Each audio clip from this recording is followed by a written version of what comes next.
En situaciones de estrés o emergencia, nuestro cuerpo libera epinefrina, también conocida como adrenalina. Aquí vemos la molécula de epinefrina de color rojo moviéndose por el torrente sanguíneo hasta que se une a su receptor beta adrenérgico de color verde en la membrana celular.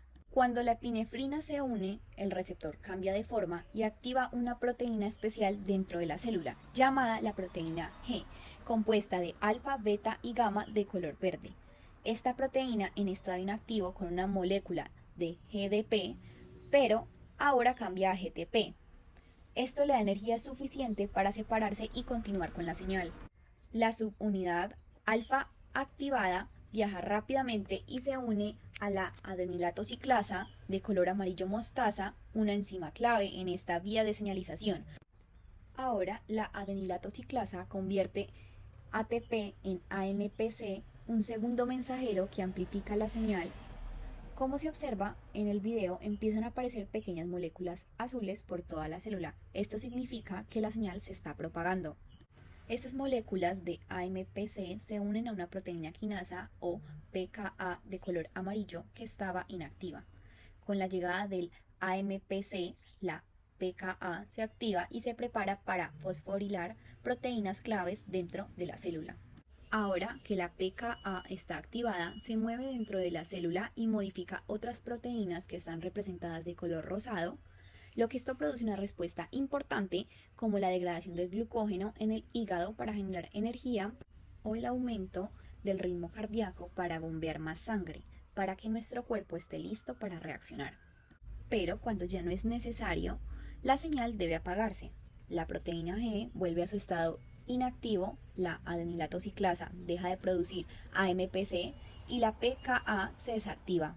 Todo vuelve a la normalidad hasta la próxima emergencia. El glutamato es el principal neurotransmisor excitador en el sistema nervioso central. Su señalización es fundamental para procesos como la plasticidad sináptica y la transmisión rápida de señales. El glutamato se une a los receptores AMPA en la membrana postsináptica. Esto provoca la apertura de canales de calcio dependientes de voltaje, permitiendo la entrada de calcio 2 positivo. El aumento de calcio induce la fusión de vesículas sinápticas con la membrana, liberando glutamato en la hendidura sináptica. Al abrirse el canal AMPA, permite la entrada de sodio. La entrada de sodio despolariza la membrana postsináptica. Se permite también la salida de potasio en menor medida. Los transportadores de glutamato eliminan el neurotransmisor de la sinapsis y el receptor AMPA se cierra cuando el glutamato se disocia, deteniendo la entrada de sodio. La activación del receptor AMPA es esencial para funciones como el aprendizaje y la memoria. Alteraciones en este mecanismo están relacionadas con las enfermedades neurológicas como el Alzheimer y la epilepsia. La testosterona, una hormona esteroidal lipofílica, es capaz de atravesar la membrana celular sin necesidad de un receptor de membrana. Dentro de la célula, la testosterona se une a su receptor intracelular que se encuentra inactivo debido a la unión con proteínas inhibidoras. La unión de la testosterona provoca un cambio conformacional en el receptor, activándolo y liberando de las proteínas inhibidoras. Este complejo se desplaza hasta el núcleo de la célula.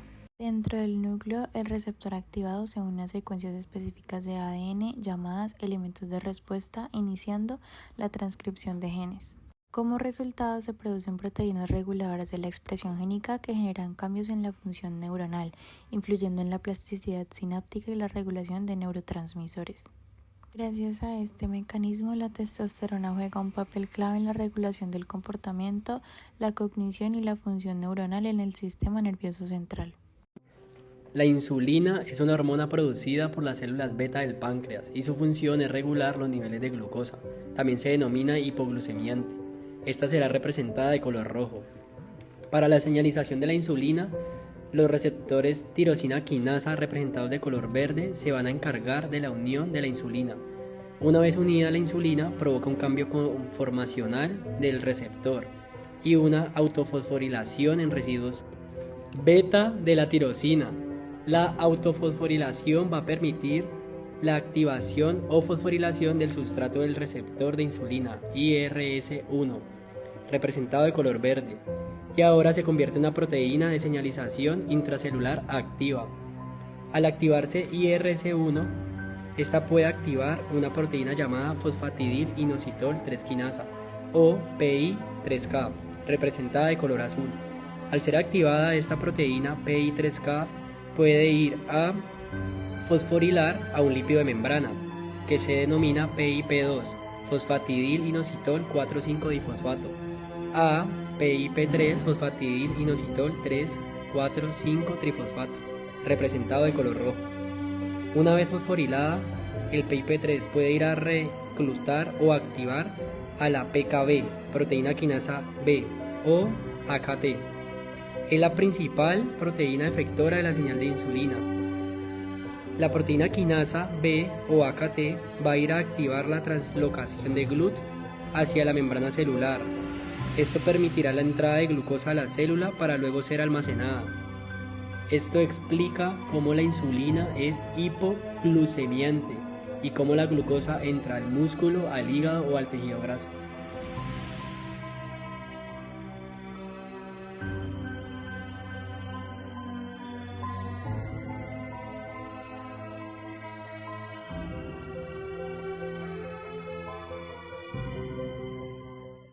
La norepinefrina puede inducir una vasoconstricción en las células del músculo liso vascular. Se evidencia como la norepinefrina de color rojo viaja por la sangre para unirse a un receptor acoplado de proteínas G. Al unirse la norepinefrina al receptor acoplado de proteínas G, cambia de forma y activa una proteína especial dentro de la célula llamada la proteína G de color verde. Su subunidad alfa intercambia GDP por GTP, lo que la energiza para separarse y continuar la señal. Ahora la subunidad alfa GTP se mueve y activa la enzima fosfolipasa C o PLC de color verde oscuro. La PLC rompe una molécula en la membrana celular llamada PIP2, generando dos nuevos mensajeros, el IP3 de color azul, que viaja por el citoplasma, y el DAG de color verde claro, que permanece en la membrana. El IP3 se une a receptores en el retículo sarcoplásmico, haciendo que se abran los canales de calcio. Como resultado, los iones de calcio de color azul inundan el citoplasma, preparando la célula para la contracción.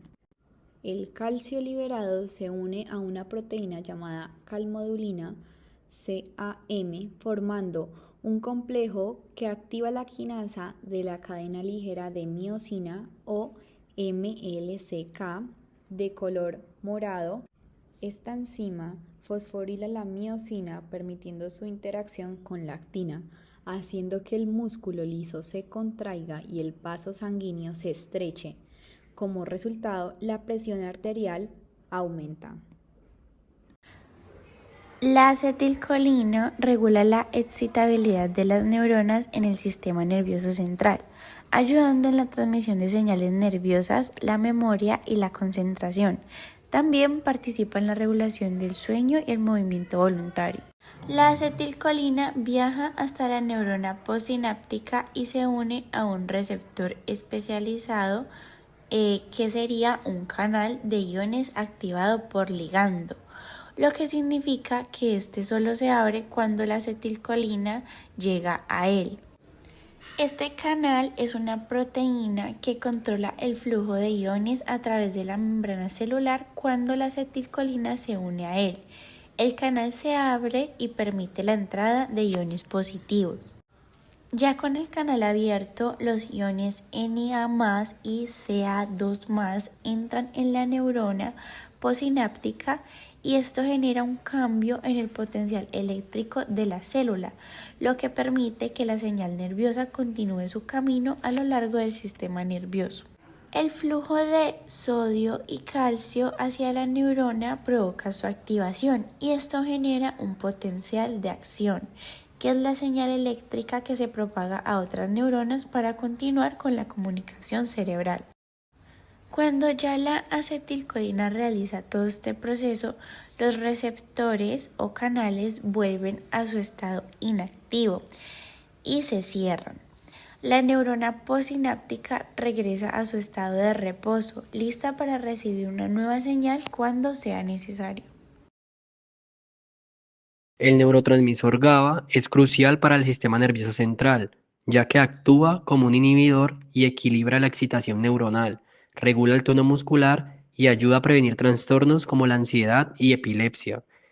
El receptor GABA, representado de negro, es un canal ionotrópico de cloro que permanece cerrado en ausencia de GABA. Cuando el GABA, representado de amarillo, se une al receptor, cambia la conformación del canal y se abre. Con el canal abierto, los iones de cloro, representados de color rojo, entran a la neurona siguiendo su gradiente electroquímico. La entrada de cloro hace que el interior de la neurona se vuelva más negativo. La célula se aleja del umbral para generar un potencial de acción. Por tanto, esto significa que se da una hiperpolarización de la membrana y la neurona se inhibe temporalmente. De esta manera, el GABA regula y equilibra la excitación neuronal, y también este proceso puede explicar cómo algunos fármacos inhiben al sistema nervioso central. Por último, se vuelve a cerrar el canal y se detiene la entrada de cloro. Esto va a permitir que la célula vuelva a su estado en reposo. El factor necrosis tumoral es una proteína del sistema inmunológico que tiene un papel clave en la inflamación y la muerte celular programada, conocida como apoptosis. El proceso comienza cuando el factor de necrosis tumoral se une al receptor de membrana llamado receptor del factor de necrosis tumoral tipo 1, que se encuentra en la superficie de la célula. Cuando el factor de necrosis tumoral se une a su receptor, activa un segmento especializado dentro del receptor llamado dominio de muerte. Cuando este se activa, se produce el reclutamiento de varias proteínas intracelulares esenciales para continuar con la señalización. Estas proteínas incluyen la proteína adaptadora de dominio de muerte, la proteína adaptadora que interactúa con la quinasa de receptor de muerte y la proteína de dominio de muerte asociada al factor de necrosis tumoral. Estas proteínas forman un complejo de señalización que induce la muerte celular. Su principal función es activar las enzimas responsables de iniciar la apoptosis, llamadas caspasas iniciadoras. En este caso se activan las enzimas caspasa 8 y caspasa 10.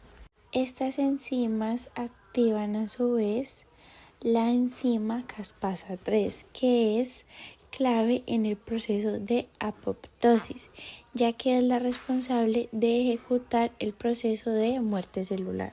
La caspasa 3 tiene la capacidad de degradar proteínas esenciales dentro de la célula y fragmentar el ADN, lo que lleva a la destrucción ordenada de la célula. Y la caspasa 8 y 10 garantizan que las células dañadas sean eliminadas sin causar inflamación ni daño al tejido circundante.